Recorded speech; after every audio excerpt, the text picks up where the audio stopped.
Hi everyone, welcome to my presentation. Today I'm going to talk about one of the most important topic is human resource management, which is manager and managing. We often hear about manager is companies, organization, or even a small team.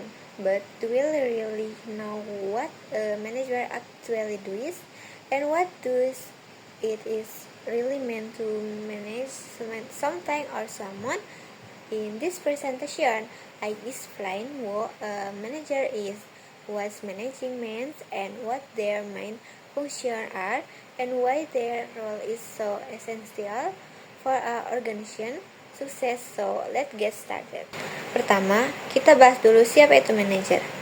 Manajer itu bukan cuma orang yang punya jabatan tinggi, tapi seseorang yang mengatur, memimpin, dan bertanggung jawab atas pekerjaan orang lain untuk mencapai tujuan organisasi. Mereka adalah penggerak utama yang memastikan semua hal berjalan sesuai rencana. Jadi, kalau diibaratkan, manajer itu kayak otak dalam sebuah tim. Mereka mikirin strategi, ngambil keputusan, dan juga memastikan semua orang di jalannya di arah yang sama. Tanpa manajer, kerja tim bisa berantakan karena nggak ada yang ngarahin dan koordinasi bisa kacau. Dalam dunia kerja, manajer dibagi jadi beberapa level. Yang pertama, top manager. Orang yang ngatur arah besar organisasi, seperti direktur atau CEO. Mereka fokus ke visi misi dan strategi jangka panjang. Yang kedua, middle manager. Kayak kepala bagian atau manajer departemen yang tugasnya menjabat antara top manager dan karyawan. Yang ketiga, first line manager. Ini yang kerja paling dekat sama karyawan, kayak supervisor atau kepala tim yang memastikan tugas harian berjalan dengan baik. Nah, sekarang kita bahas tentang managing. Managing itu lebih ke proses atau kegiatan yang dilakukan manajer supaya organisasi bisa mencapai tujuannya. Ada 4 fungsi utama dalam manajemen yang bisa dikenal dengan POAC, yaitu Planning, Organization, Actuating, dan Controlling. Mari kita bahas satu persatu. Yang pertama adalah planning atau perencanaan. Di tahap ini, manajer nentuin dulu tujuan yang mau dicapai dan langkah-langkah buat nyampe ke sana. Misalnya, kalau perusahaan mau ningkatin penjualan, manajer bakal nyusun strategi promosi, target penjualan, dan timeline kerja tim. Tanpa perencanaan yang matang, organisasi bakal jalan tanpa arah. Yang kedua, organizing atau pengeorganisasian. Setelah rencana dibuat, manajer harus nentuin siapa yang ngerjain apa. Mereka bagi tugas, bikin struktur kerja, dan memastikan setiap orang tahu peran tujuan biar nggak tumpang tindih dalam semua bagian bisa saling mendukung.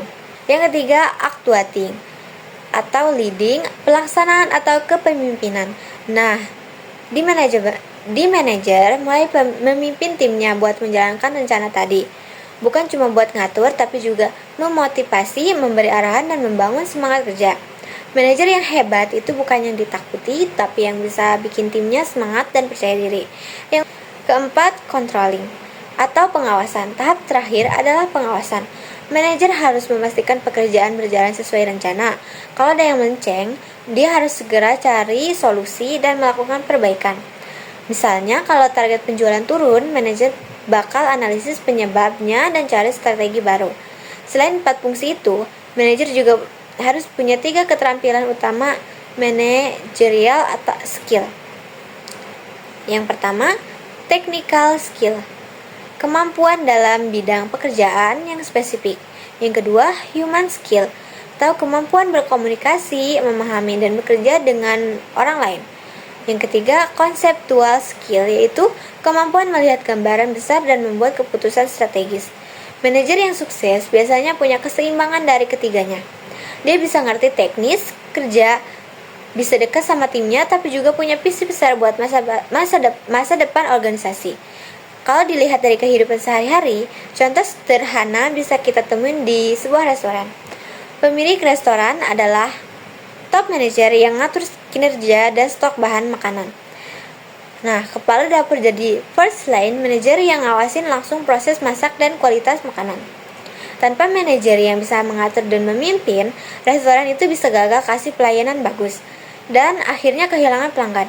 Jadi bisa disimpulkan manajer itu peran yang penting banget bukan cuma buat ngatur orang, tapi juga menjadi jembatan antara visi besar dan pelaksanaan nyata di lapangan. Every successful organization, big or small, depends on how well it is managed and how effective its managers are. So being a good manager is not only about power, but also about responsibility, communication, and leadership. Thank you so much for listening to my presentation.